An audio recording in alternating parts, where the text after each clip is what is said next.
제26장. 미련한 자에게는 영예가 적당하지 아니하니 마치 여름에 눈 오는 것과 추수 때에 비 오는 것 같으니라. 까닭 없는 저주는 참새가 떠도는 것과 제비가 날아가는 것 같이 이루어지지 아니하느니라. 말에게는 채찍이요 나귀에게는 재갈이요 미련한 자의 등에는 막대기니라. 미련한 자의 어리석은 것을 따라 대답하지 말라. 두렵건대 너도 그와 같을까 하노라. 미련한 자에게는 그의 어리석음을 따라 대답하라. 두렵건대 그가 스스로 지혜롭게 여길까 하노라. 미련한 자 편에 기별하는 것은 자기의 발을 베어버림과 해를 받음과 같으니라. 저는 자의 다리는 힘없이 달렸나니 미련한 자의 입에 잠언도 그러하니라. 미련한 자에게 영예를 주는 것은 돌을 물매에 매는 것과 같으니라. 미련한 자의 입에 잠언은 술 취한 자가 손에 든 가시나무 같으니라. 장인이 온갖 것을 만들지라도 미련한 자를 고용하는 것은 지나가는 행인을 고용함과 같으니라. 개가 그 토한 것을 도로 먹는 것 같이 미련한 자는 그 미련한 것을 거듭 행하느니라. 내가 스스로 지혜롭게 여기는 자를 보느냐? 그보다 미련한 자에게 오히려 희망이 있느니라. 게으른 자는 길에 사자가 있다, 거리에 사자가 있다 하느니라. 문짝이 돌저기를 따라서 도는 것 같이 게으른 자는 침상에서 도느니라. 게으른 자는 그 손을 그릇에 넣고도 입으로 올리기를 괴로워하느니라. 게으른 자는 사리에 맞게 대답하는 사람 7보다 자기를 지혜롭게 여기느니라. 안녕하십니까 사랑하는 큰수 가족 여러분, 6월 17일 큰수 매일 말씀 시작하겠습니다. 오늘 본문은 잠언 26장 1절에서 16절까지의 말씀입니다. 오늘 본문은 크게 이 두 가지의 사람이 나오죠. 첫 번째 1절부터 12절까지의 말씀으로 미련한 자입니다. 이 미련한 자라는 말이 사실 매 구절마다 들어있는 것을 여러분 확인하실 수 있을 것입니다. 미련한 자에게는 어떻다, 미련한 자의 등에는 막대기, 미련한 자의 어리석은 것, 미련한 자에게는 그의 어리석음을 따라, 미련한 자의 편에, 미련한 자의 입, 미련한 자의 입에 잠언, 미련한 자. 여러분, 이 미련한 자를 계속 읽다 보시면은 이 미련한 자의 특징이 한 가지가 있는데, 그것은 바로 판단력이 없는 것입니다. 미련한 자는 여름에 눈이 오는 것과 추수 때에 비가 오는 것처럼 말이 되지 않는 것을 선택하는 자. 미련한 자는 참새가 떠도는 것과 제비가 날아가는 것 같이 이루어지지 않는 자.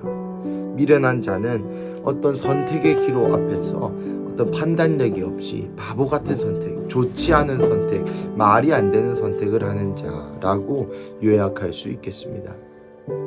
하지만 이 미련한 자는 단지 그냥 우리의 일상에서 좀 바보 같은 선택을 하는 사람을 일컫는 것이 아닙니다.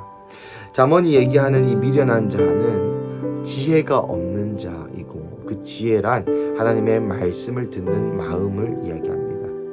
고로 요약을 해보자면 미련한 자는 판단력이 없는 자고, 이 판단력이 없다는 것은 지혜가 없는 자고, 이 지혜가 없다는 것은 하나님의 말씀을 듣는 마음이 없다라는 것이죠.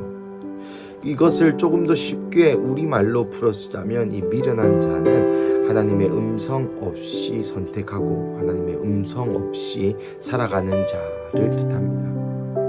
그도 그럴 것이, 하나님의 음성이 없이 내가 배운 대로, 내가 생각한 대로, 내가 경험한 대로, 내가 알고 있는 대로 행하게 된다면 그 길의 끝은 파멸밖에 없는 것이죠. 왜 그런고 하니 우리는 하나님이 아니기 때문입니다. 또 우리의 생각과 우리의 마음과 우리의 이성과 우리의 교육받은 시절들이 다 나쁘진 않았겠지만, 그럼에도 불구하고 하나님적, 성경적이지 않기 때문에, 또 하나님의 말씀이 매일마다 새롭고 때와 시마다 다르며, 하나님은 우리와 함께 동행하기를 원하시는데, 그 모든 하나님의 호의와 그 모든 하나님의 음성을 무시한 채로 나의 아집과 고집대로만 인생을 이끌어가는 자를 보며 오늘 본문은 미련한 자라고 이야기합니다.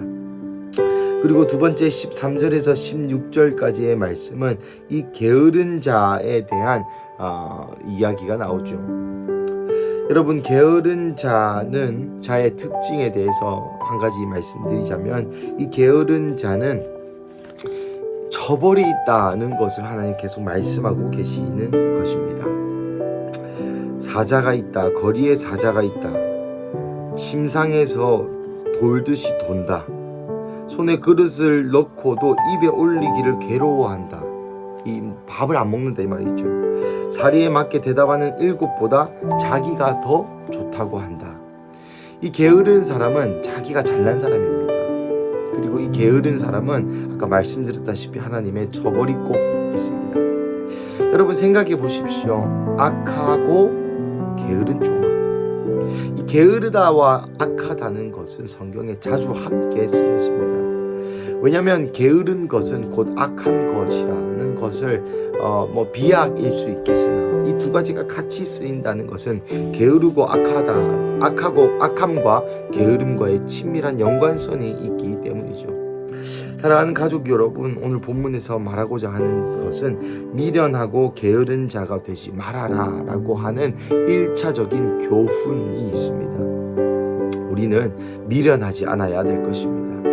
세상에 미련한 것, 세상에 지혜로운 것이 하나님 앞에서 미련한 것이다 라는 말씀이 있고, 세상에 미련한 것이 하나님 앞에는 지혜다 라는 말씀이 있습니다. 우리는 세상이 미련하다 하는 것을 선택한 자들이고, 그것이 우리의 지혜요, 그것이 우리가 세상을 살아가는 방식이 되어야 한다는 것이죠. 두 번째, 우리는 게으르지 말아야 할 것입니다. 남을 나보다 낮게 여기는 마음으로 내가 스스로 지혜 있다 하지 아니하고, 내가 스스로 똑똑하다 여기지 아니하고 하나님의 말씀을 나의 모든 지혜보다 더 낮게 여기며 또 그 지혜대로 살아가는 게으르지 않은 자가 되어야 할 것입니다. 사랑하는 가족 여러분, 이 두 가지의 교훈만 있다면 우리의 인생은 조금 삭막하지 않을까요? 미련하고 게으른 사람은 그러면 또 어떻게 살아가야 되며, 또 우리의 인생 가운데 이러한 교훈만 남게 된다면 우리의 인생은 조금 비참해지지 않을까 싶습니다.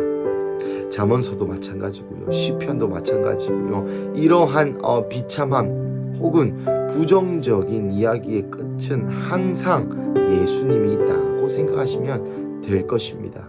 무슨 말이냐?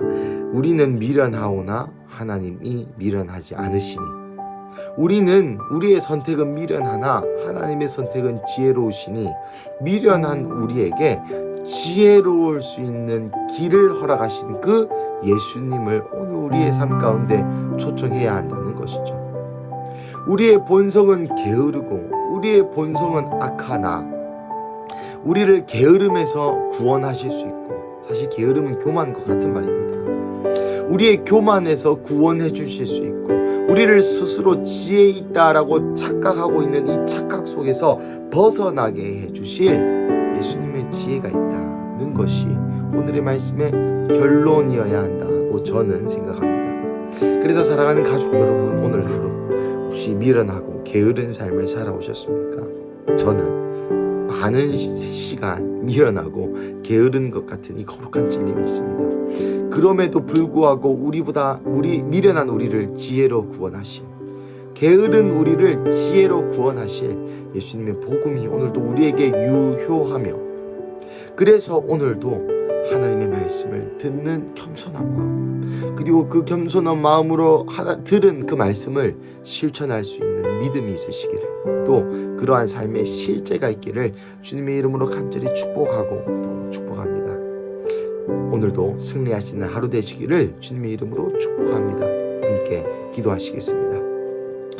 사랑하는 하나님, 감사합니다. 오늘 잠언의 본문을 통하여 우리에게 미련하고 게으르지만 우리에게 이 지혜로우신 예수님을 통하여 이 미련하고 게으른 현실을 돌파할 수 있는 길을 마련해 주신 하나님, 감사합니다. 우리는 여전히 미련하고 우리는 여전히 게으르지만 여전히 지혜로우시고 여전히 승리하신, 여전히 겸손하신 그 예수님의 모습을 바라봅니다.